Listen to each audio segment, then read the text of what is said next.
বেশ অনেকদিন পর ঝালঝাল করে কয়েদ বেল মাখালাম। সকালবেলায় দিদি কয়েদ বেলটা দিয়েছিল আর তখনই ভেবে নিয়েছিলাম এটা ঝালঝাল করে মাখা করব। তাই গাছ থেকে আমি কিছু কাঁচা লঙ্কা তুলে নিচ্ছি, আর এই কাঁচা লঙ্কাগুলো কিন্তু আমার মাই বসিয়েছিল।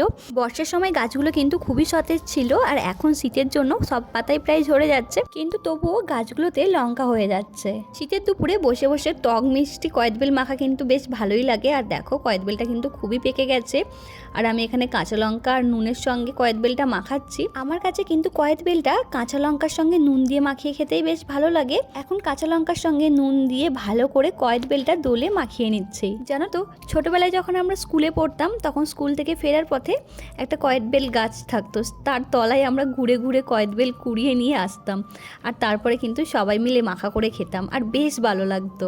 এখন তো আর সেই রকমভাবে কয়েদ বেল গাছও দেখা যায় না, তাই বাজার থেকেই কিনে নিয়ে আসতে হয়।